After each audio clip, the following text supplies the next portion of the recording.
Ethan Cole hadn't planned on eating out that night. Dinner out meant money, and money was something he measured carefully, like breaths in cold weather. But his 8-year-old daughter, Lily, had aced her spelling test for the 3rd week in a row, and when she looked up at him with that hopeful smile and said, "Can we go somewhere nice?" Just once. He caved. So here they were, tucked into a quiet corner of a modest Italian restaurant on Main Street. Nothing fancy. Warm lights. Slightly chipped plates. The kind of place where families went, not people in tailored suits.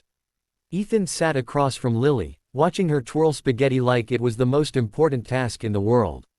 He smiled, tired but content. Being a single dad wasn't easy, especially after Maria passed 3 years ago, but moments like this made the weight feel lighter. "Daddy," Lily said suddenly, lowering her voice like she was sharing a secret. "You're smiling." "I'm allowed to smile," he said. "You don't do it enough." That one landed deeper than she knew. Before he could answer, a sharp sound cut through the restaurant. A chair scraped violently across the floor. Ethan looked up. At the table near the window sat a woman in an elegant navy dress. She was beautiful in a quiet, composed way, early 40s, maybe. Her posture had been perfect minutes ago.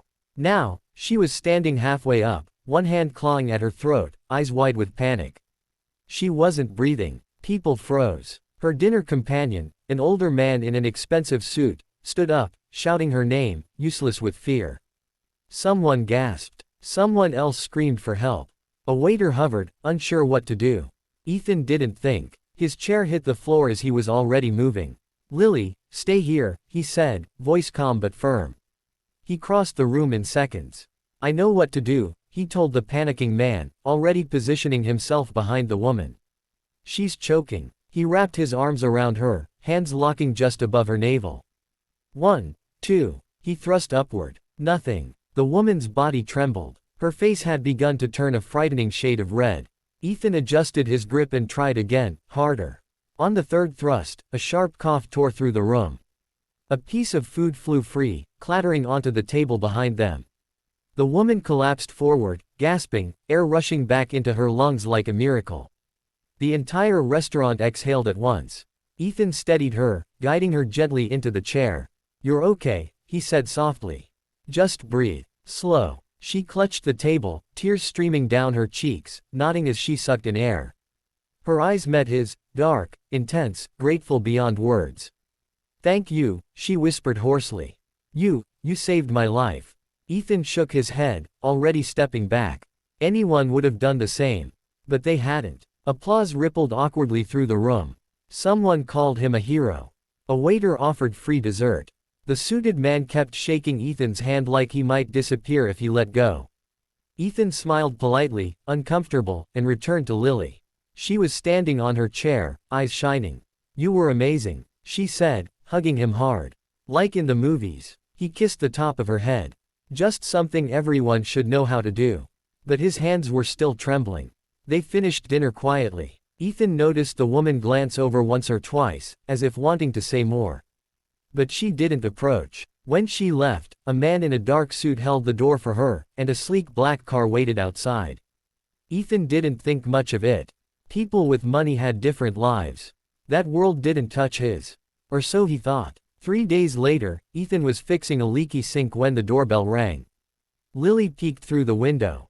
"Daddy, there's a really shiny car outside." Ethan frowned and wiped his hands on a towel. He opened the door. A tall man in a perfectly pressed charcoal suit stood on the porch. Mid-50s. Silver hair. Calm eyes that had seen power up close for a long time. "Mr. Ethan Cole?" the man asked. "Yes." The man inclined his head respectfully. "My name is Thomas Reed. I'm a driver and personal assistant." Ethan blinked. "Okay. I work for Ms. Alexandra Vale." The name meant nothing. 3 nights ago, Thomas continued, "You saved her life." Ethan's stomach tightened. "She asked me to find you." Lily tugged at his sleeve. "Daddy." Ethan rested a hand on her shoulder. "It's okay." Thomas reached into his jacket, not suddenly, not threatening, and pulled out an envelope. Thick, heavy. Ms. Vale wanted to express her gratitude. Ethan didn't take it. "I didn't do it for money," he said quietly. Thomas smiled, not surprised. "She assumed you'd say that." He gestured toward the car. This isn't payment. It's an invitation. To what? To dinner. At her home. Ethan let out a short laugh. You've got the wrong guy. No, Thomas said gently. We don't. A pause hung in the air. Ms. Vale doesn't forget debts, Thomas added. Especially life-saving ones. Ethan looked down at Lily, then back at the man. I have work. I have a kid. I don't belong in whatever world she lives in. Thomas nodded. She said you'd think that too. He placed the envelope on the small table by the door.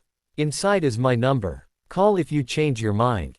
He turned to leave, then stopped.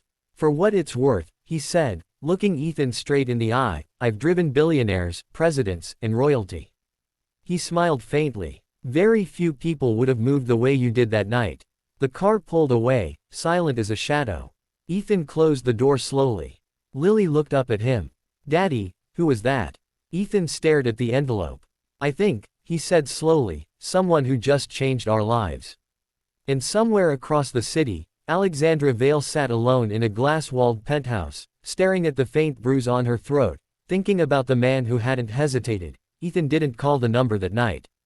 He sat at the kitchen table long after Lily fell asleep, the envelope untouched beside his coffee mug. He turned it over once, twice, as if it might open itself and explain why a billionaire woman cared about a broke single dad who happened to be in the right place at the right time. He'd saved a life. That was it. End of story. But the next morning, the landlord left another voicemail about late rent. Lily's school sent a reminder about the upcoming science trip fee. And the old ache in Ethan's shoulder, an injury from his construction days, flared hard enough to make him wince while tying his boots. By noon, the envelope felt heavier than it had any right to. He called. The black car arrived 2 evenings later. Lily wore her best dress, the blue one with tiny stars, and Ethan borrowed a jacket from a neighbor that fit his shoulders but not his history. As the car glided through gated streets and up a winding hill, Lily pressed her nose to the window. Do people live here? She whispered. Some do, Ethan said, not sure how else to answer. The house wasn't a mansion in the loud sense. No gold gates. No marble lions. It was all glass, wood, and quiet confidence, like money that didn't need to prove itself. Alexandra Vale met them at the door. She looked different without panic. Softer. Her dark hair was pulled back simply, her navy dress replaced by a cream sweater and tailored pants. But her eyes were the same, sharp, observant, alive. You came, she said, surprised and genuinely pleased. Ethan nodded. Thank you for the invitation. She knelt immediately when she saw Lily. And you must be Lily. Lily smiled shyly. My dad saved you. Alexandra's expression flickered, emotion passing through like a wave. Yes, she said. He did. Dinner was normal. That was the strangest part. No long table. No servants hovering. Just 3 plates, candlelight, and soft music playing somewhere unseen. Alexandra asked Lily about school. Lily asked Alexandra if she lived in a castle. Alexandra laughed, really laughed, and said, sometimes it feels like one. Ethan watched closely, waiting for the catch. It came after dessert. Alexandra asked Lily if she'd like to see the koi pond outside. When Lily left with Thomas, Alexandra's driver, the room shifted. I didn't invite you here to repay you, Alexandra said, folding her hands. I invited you because you reminded me of something I lost. Ethan stayed quiet. 3 years ago, she continued, I stopped believing people acted without expecting something in return. He thought of Maria, of hospital bills, of nights spent doing the math over and over. I didn't expect anything, he said. I know, Alexandra replied softly. That's why this matters. She stood and walked to the window. I built an empire by assuming the worst. It worked, but it also left me very alone. She turned back to him. I had you investigated. Ethan stiffened. I had to, she said quickly. For safety. What I found was a man who lost his wife, raised his daughter alone, turned down shortcuts, and still showed up for strangers. Silence stretched. I want to help you, she said. Not with charity. With opportunity. She slid a folder across the table. Inside was a job offer. Operations coordinator. Training included. Salary that made Ethan's breath catch. I don't have a degree, he said. You have judgment, she replied. And courage. I can teach the rest. Ethan closed the folder slowly. And the catch. Alexandra met his eyes. You'd be in my world. He thought of Lily. Stability. Health insurance. A future not measured in overdue notices. I need time, he said. Of course. The offer changed things even before he accepted. Ethan started sleeping again. Lily hummed while doing homework. Hope, once fragile, took up space. 2 weeks later, he said yes. The job was demanding but fair. Alexandra didn't hover. She didn't rescue. She expected excellence, and Ethan delivered. Slowly, people stopped seeing him as the saved-her-life guy, and started seeing him as the man who fixed problems before they exploded. And somewhere between late meetings and shared silences, something else grew. Not rushed. Not reckless. Real. One evening, after a charity gala, Alexandra sat beside him in the car instead of the back seat. I don't want to cross lines, she said quietly. But I also don't want to pretend this isn't happening. Ethan looked at her. Neither do I. Their first kiss was gentle.